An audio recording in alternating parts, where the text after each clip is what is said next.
Hey guys, welcome back to Previa Alliance. It's Sarah. And Whitney. Another fan favorite. Whitney, you ready? Let's do this. Hey Whitney, here we go. In the hot seat again. Hey Whitney, I just found out I was pregnant and previously suffered a miscarriage. I'm struggling. Hard. I keep fearing I'm going to lose this baby. Any help? So first off, I want to validate that is so realistic for you to have those fears and concerns. And your anxiety about losing this baby comes from a place of protection. Yeah. Because as moms, we innately want to protect our babies. And miscarriage is hard because there's nothing that you did or didn't do that caused that miscarriage. There's nothing that the doctors could have done to prevent it. It is one of those horrible things that people go through. And it's a loss, it's a grief. It is. Experiencing too, myself, I want to say that is one of the hardest heartaches Yes. that I've ever experienced. Oh, yeah. And I struggled with both my pregnancies after with anxiety and detachment. Mm-hmm. So what is something when she's overwhelmed with those thoughts? So remind yourself, too, that your thoughts are coming from a place of protection, that they are not bad thoughts. Right. We don't want them to turn into an intrusive thought where they kind of spiral, where you're like, oh my gosh, I'm going to start bleeding. I'm going to miscarry. We don't want to have that inevitable thinking. Because thoughts are thoughts, right? Yes, thoughts are thoughts. They're fleeting. Absolutely. Thoughts are not truth. Right. So thoughts are something that we can recognize, Yes. but not validate. Agreed. And get entrapped in that. Agreed. So just know your thoughts, your anxiety comes from a place of protection. That means you're a good mom. You want to keep this baby safe. I would also encourage you to do positive affirmations of, right now, I'm still pregnant. Right now, I haven't bled. Right. Right now, the doctor says this, pregnancy is going well. Baby is growing. There was a heartbeat when I went to my last appointment.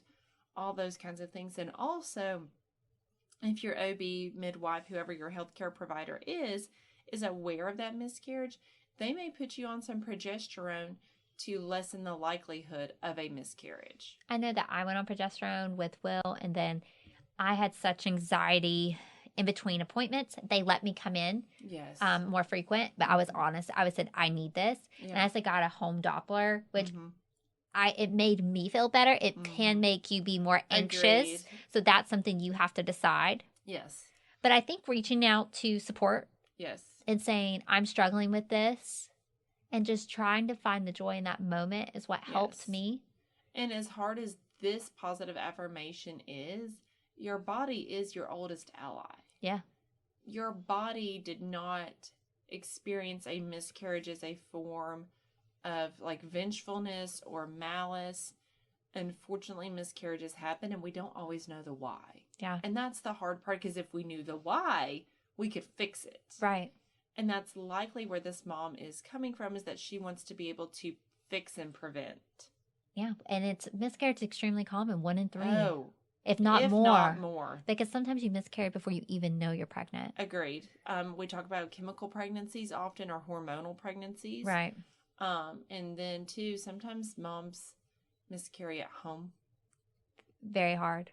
Very hard. And so it may not be reported. Yeah. So I think that it could be a slightly higher percentage. To this mom, I would encourage you to allow yourself to grieve your previous pregnancy. That's appropriate. That's okay. That doesn't mean you love this baby any less because you grieved the loss of your other baby. And I think grief and joy can coexist, and people do not think that. It's hard. We planted a tree for our first loss. And then I always, in my dates, remember their birth dates. So absolutely, you're not alone. But as Whitney said, I think recognizing this thought, moving it past, meditation, voice journaling, that's support, gonna be big. And taking it day by day. That's what I had to do some days. Absolutely. That's so all you can do. You're not alone. We're sorry for your loss. You've got this. We want to encourage you. And if there's a grief support group in your area, that could be something that could be super helpful. Yeah. I would encourage you to go to Postpartum International Support. Yeah. Or PSI Support, because they can actually help link you up with other groups. Yes, with a grief support group.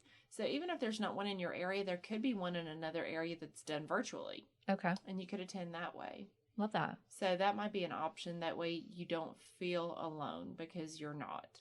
But miscarriage is a very lonely place to be. It's very isolating. It is. Okay.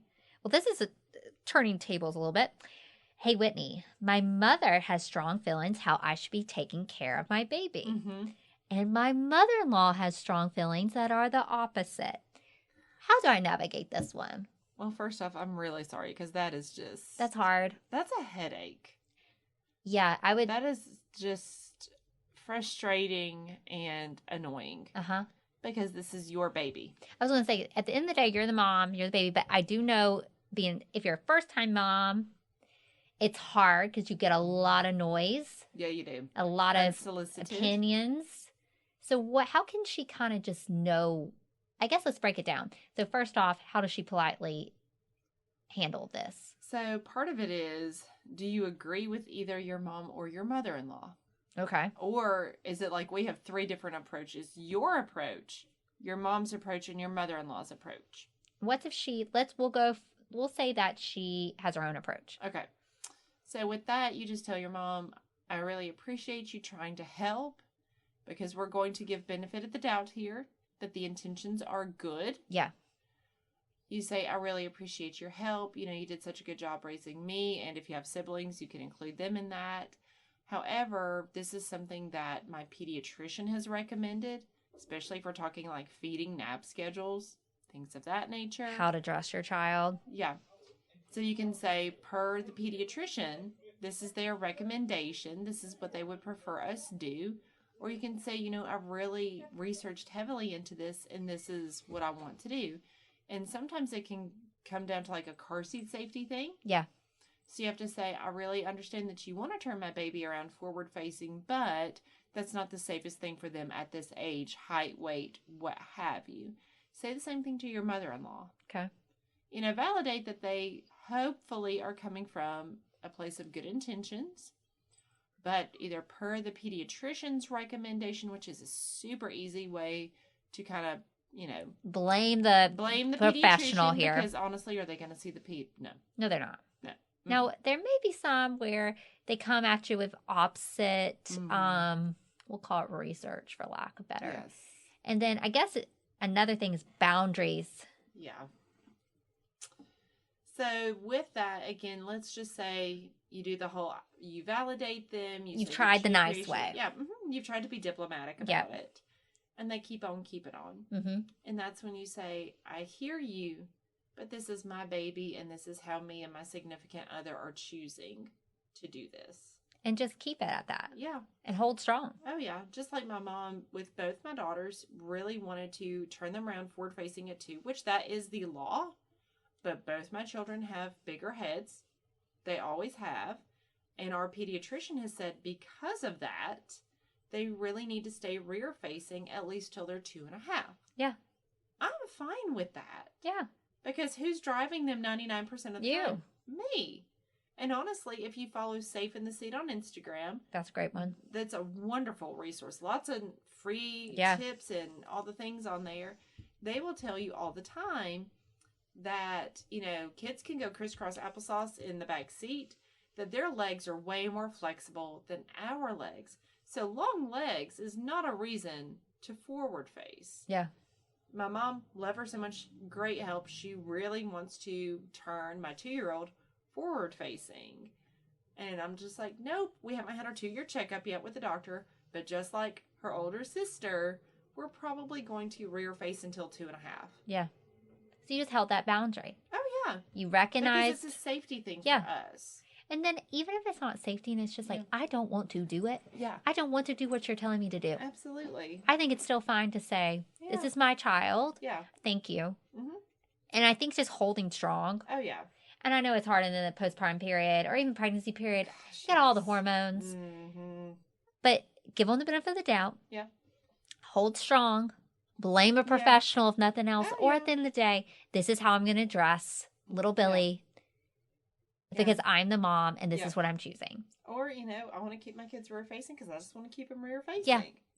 So you're not alone in this to this mom. I think this is a lot of things. It happens. It does not mean they're trying to come at you or parent your child. It's just sometimes it was done to them. They do it to you. They feel. And yes, that comes back to a generational thing too. And things have changed. Yeah. Because I have seen pictures of me as a baby back in the 80s where, like, I was sleeping on my belly. There were stuffed animals everywhere. There was a blanket or two on me. Oh, yeah.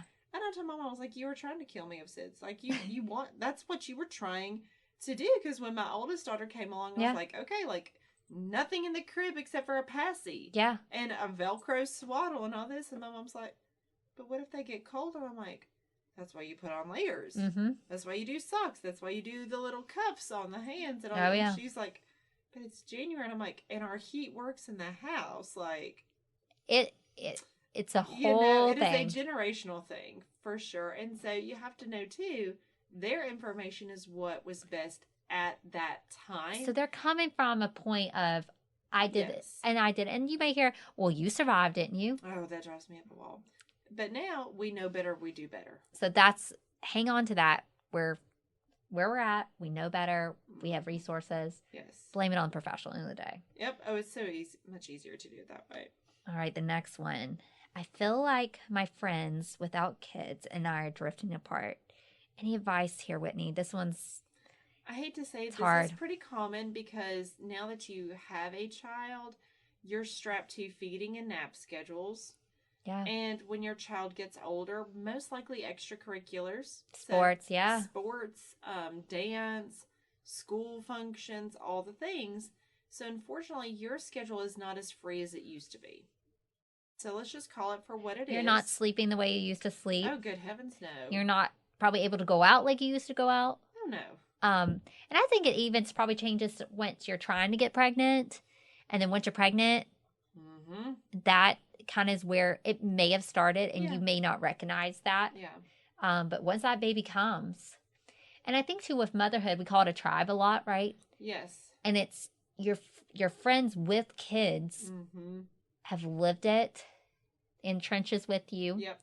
There's kind of like, you text me, I don't respond for a couple hours. I'm not mad at you. Yeah. Maybe, my friend's Holy Hell's break loose at the house. Yeah. And I'm just now coming surfacing back up. Yeah, dumpster fire going on. Yeah. So I think to be honest to that friend and say, I love you. It's not you, it's me. It's me. It's me in my life, and I'm trying to balance my new role. I'm trying to balance having a human that needs me 24/7. Absolutely. And then finding time, like if it's, you may not be able to do those hour-long phone calls or hour-long drinks or go out to eat as much. Yeah. But it's just like a text. I'm thinking about you. Yeah. I appreciate, I have one friend specifically, she had 2 kids when I was trying to get pregnant, and how she made time for me. I didn't recognize and appreciate how much she did when I didn't. Now I have children. I'm like, even those little things was so impactful because now I'm like, so it's normal. It is. And, again, nobody's at fault. No, you're not trying to exile this person. Exactly. Nobody has, like you said, exiled or said, sorry, we're done with that friendship now. Life has changed significantly. Yeah. One thing me and my best friend do, which her kids are just older, so we're in different stages. Yeah. Of motherhood, is we voice text each other. Oh, that's great. Yeah. So that way, like, it's there and we feel like we're talking to each other, but I don't have to be, like, on the phone for an hour straight or, things of that nature. Yeah. So that's been helpful for us because, we still get to hear each other's voice and all the things. So there are ways around that. I have some clients that say they use Marco Polo to do that. Oh, okay. Yeah. So there are ways that you can still have that connection. It is a shift. It is. And it's not one of those shifts that you're never, like, you're not going to go pre-baby again. No. So, like, that shift is going to continue. So, like, if this friendship's important to you, you both have to evolve with who you are now. And that's a mother. And that's time restraints. So, you have to have that honest conversation. Yeah. Because it's never going to be like it was before. Agreed. And, honestly, by the time you feel like you're getting out of the newborn toddler fog, either you're going to have another child or they're going to have a child. And you're going to restart. Yep, and you restart. And biggest thing with that is just being flexible. And just saying, I see you. You're still really important to me. I'm just drowning. I'm drowning right now. Yeah. So you're not alone. And that happens. It ebbs and flows. Okay, our last one today. This one's a good one. Okay. Hey, Whitney, I do not feel like myself sexually anymore after birth. Yeah. My body feels touched out. I don't enjoy it. It's impacting my relationship. So this is extremely common. And I want to throw this out there to you. Why would you expect yourself to have the same sexual drive that you had pre-baby? Yeah. When you've been through, it could have been the best labor and delivery ever. No complications. But you still grew a human inside you. Yeah, you grew a human, and it came out of you either through your stomach or vaginally. So do you really want any of that messed with? And then if you're breastfeeding. Yeah, even if you're not, you go through the engorgement and having to dry up. It's not enjoyable. It kind of the children take your sexual, I would say body parts, lack of better words here, and use it to deliver a child or feed a child or just sustain that human life. It just happens and you're bleeding, you're leaking. It's hard. It's hard. Our bodies, unfortunately, are a war zone. Yeah. After having a baby. I don't think guys ever get it. No. Because they're just like, they don't understand. They didn't experience, they didn't go through it. No. So they just think your body, I mean, some may give more appreciation to that body. Yeah. Others have no idea how tapped out you are. You've had a baby strapped to your chest all day. Mm-hmm. And you're just like, I don't want to be touched. And you're sleep deprived. Yeah. So sometimes sexual activity is the last thing on your mind. Oh, for sure. And also the hormone shift that we go through. You may not even want it. Yeah, I was about to say your libido is going to be pretty tapped out. Yeah. That's not alarming to me because, again, we are going through a pretty significant hormone shift. I know a lot of mamas struggle too with how different their body looks because it takes of the a weight bit. gain. And even if you lose all the baby weight, things may not go back quite to how they were before. No, and then, we've had Emily, our pelvic floor therapist, like she brought up some good things. Yes. You may have physical pain there. Yeah. That is related to your pregnancy and delivery that makes that sexual activity hurt. Yeah. And so it's not pleasant. So it's common. We want you to say this is common. You're not alone. Your spouse, your partner probably is not having the heavy load of the child, especially during the postpartum period. Yeah. So they're not feeling the sensory overload like you. They're probably not understanding how you are. And they don't have a physical and hormonal recovery to experience. They've kind of just, they're riding the wave of this whole experience with you, but they're not dipping and dropping their estrogen and progesterone and testosterone. Even breastfeeding and what it can do to dry up secretions. Yes. There's a lot of things at play. So what can this mom do? So first of all, if you and your significant other have a good relationship, tell them that it's not about them or that you're rejecting them. It's that you're at a place where you're not necessarily ready mentally or physically. And just because the doctor says 6 weeks, follow up, you're clear, that's not necessarily the truth. Nope. And that doesn't account to your mental health in that. Exactly. So, and here's another thing. Kind of set your expectations low as far as frequency. Yeah. Because again, you're sleep deprived. You really never know what each day will hold, especially in that first year of baby's life. Things happen. And so set your expectations low on frequency. Have that open and honest conversation with your significant other. Tell them that it truly isn't about them specifically, but you've been through quite a bit and you do need time to recover. Yeah. And maybe there are other things that you can do that aren't sex that makes you feel close. Like, can you sit together on the couch and watch a movie? Yeah. Things like that make you feel more connected. I'm going to throw this out here. If he wants to take the night shift and give you a night of sleep, that might change some things. Yeah. Going to be honest there. So, but having that conversation. If you're not sleeping and this is the 3rd, 4th month and you've not slept. Oh, Lord help you. And you have some quiet time, you want to sleep. Yeah. And you need it. And if you're seeing him sleep when you're not sleeping, that's not going to make you want to do anything. Exactly. Yeah. And then if you're having pain, go back to our pelvic floor episode. Absolutely. So you're not alone. Communicate. Yes. And this is something, like as we talked about, phases, stages of life. Yeah. It won't last forever. This is not forever. No. But reach out, communicate, and you're not alone. Absolutely. So this is extremely common. And I just don't think a lot of people talk about it. A it's a little, especially in the South yet again. Little taboo. Little taboo. People get embarrassed about it, but there's nothing embarrassing about this. No. Moms, you guys give us the best questions. You do. Good Keep job, sending guys. them. Whitney, rockstar. Thank you. Until next time, guys. All right, bye, y'all. Maternal mental health is as important as physical health. The Previa Alliance podcast was created for and by moms dealing with postpartum depression and all its variables, like anxiety, anger, and even apathy. Hosted by CEO, founder Sarah Parkhurst, and licensed clinical social worker Whitney Gay, each episode focuses on specific issues relevant to pregnancy and postpartum. Join us and hear how other moms have overcome mental health challenges, as well as access tips and suggestions on dealing with your own challenges as moms. You can also browse our podcast library and listen to previous episodes at any time. Please know you're not alone on this journey. We're here to help.